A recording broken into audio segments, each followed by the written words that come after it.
Olá! Hoje a gente vai mergulhar em umas ideias simplesmente fascinantes sobre como a nossa mente funciona, tudo inspirado no trabalho genial de Daniel Kahneman. Vamos conhecer os dois personagens que comandam nossos pensamentos quase sempre que a gente perceba. Ok, para começar, aqui está um pequeno desafio mental. Parem um instante e pensem nessa pergunta aí na tela. Não vale pesquisar, é só sentir qual resposta vem primeiro à cabeça. É bem provável que uma das opções pareça, assim, de cara muito mais certa que a outra. Pois é muito mais fácil a gente puxar da memória palavras tipo kitchen ou key, né? Só que, na verdade, palavras com K na terceira posição, como ask ou like, são bem mais comuns. Isso acontece porque a nossa mente adora pegar uns atalhos e, bom, nem sempre eles levam para o lugar certo.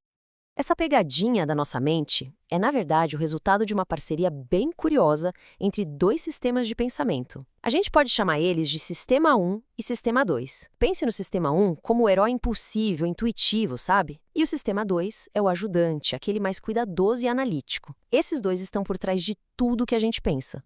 Primeiro, vamos dar uma olhada na grande estrela do show, o Sistema 1. Ele é como o piloto automático que comanda a maior parte do nosso dia, sempre ali, trabalhando nos bastidores. O Sistema 1 é uma máquina de eficiência. Ele não vai resolver 17 vezes 24 de cabeça. Mas ele bate o olho e já sabe, opa, isso é uma conta de multiplicar. Ele percebe a raiva no tom de voz de alguém, entende frases simples, reage a um barulho alto. São milhares de pequenas decisões que ele toma todo dia, sem esforço nenhum. O que libera nossa mente para pensar em coisas mais complicadas. E aqui tem uma ideia sensacional. O Sistema 1 não mora só na nossa cabeça. O pensamento, a cognição, é corporificada. O que isso quer dizer? Quer dizer que, por exemplo, ao ouvir uma voz irritada, o nosso corpo já se prepara para lutar ou fugir, muito antes da gente processar conscientemente aquela pessoa está brava. A gente pensa com o corpo todo. Só que nosso herói tem um ponto cego. Tem um experimento famoso, o do gorila invisível, que mostra isso muito bem. As pessoas tinham que contar quantos passes de basquete um time dava num vídeo. Elas ficaram tão focadas nisso que mais ou menos metade delas não viu uma pessoa fantasiada de gorila passar bem no meio da cena. Ou seja, quando a nossa atenção está muito ocupada, o Sistema 1 simplesmente ignora coisas extraordinárias acontecendo bem na nossa frente. E como o Sistema 1 adora esses atalhos, as chamadas heurísticas, ele comete erros bem previsíveis. Esses erros são os famosos vieses cognitivos. E olha, eles afetam nossas decisões bem mais do que a gente imagina. O próprio Kahneman dá um exemplo perfeito. Ele percebeu que tinha a impressão de que políticos traíam mais. Mas essa ideia não vinha de dados, e sim do fato de que quando um político faz isso, vira um escândalo, sai em todo o jornal. E isso nos leva direto para um dos vieses mais poderosos que existem. Essa é a heurística da disponibilidade. É bem simples. Se a gente consegue lembrar de uma coisa com facilidade, o nosso cérebro já assume que aquilo deve ser muito comum ou provável. É por isso que o problema da letra K engana a gente. E é por isso que superestimamos o perigo de coisas dramáticas que vemos no noticiário, como acidentes de avião. Vamos para mais um teste rápido. Imagina que a gente recebe a descrição de um estudante, o Tom W. Ele é super organizado, detalhista e não tem muito interesse em interagir com as pessoas. Com base nisso, qual seria a aposta mais provável para a área de estudo dele?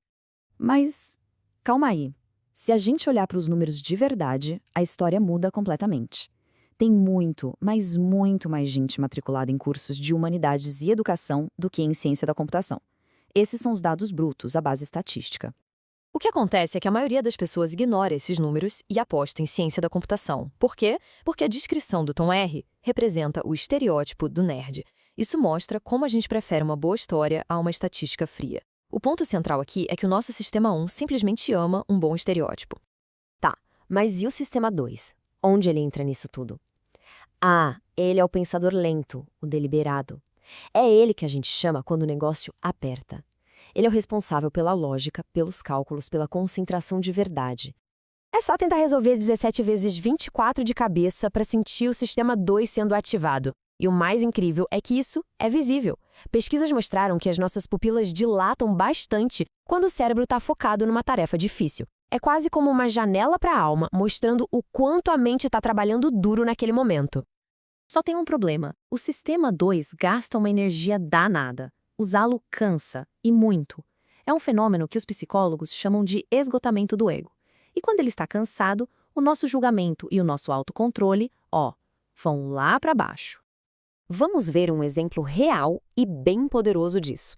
Um estudo analisou milhares de decisões tomadas por juízes de liberdade condicional.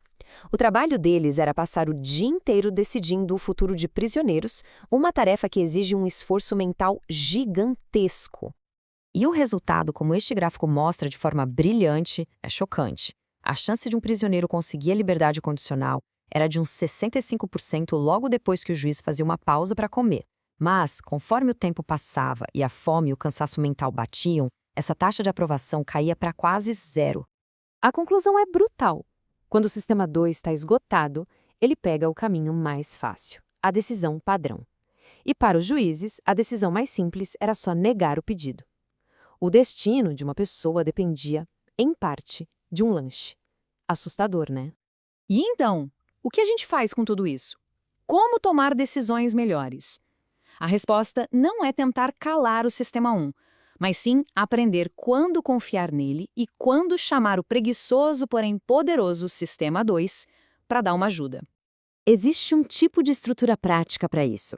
Primeiro, é preciso reconhecer as situações de risco. Segundo, forçar uma pausa, ir mais devagar, principalmente se as emoções estiverem à flor da pele. E terceiro, engajar o lado analítico de propósito. É a hora de se perguntar, espera aí, quais são os dados aqui? Será que eu não estou caindo num estereótipo? E isso tudo nos leva à grande lição por trás desse trabalho. O maior desafio não é só o fato de que a gente comete erros. É que o nosso sistema 1 passa uma confiança tão grande que, na maioria das vezes, a gente nem faz ideia de que está errando. Somos cegos para nossa própria cegueira. E no fim, a gente fica com essa pergunta para refletir.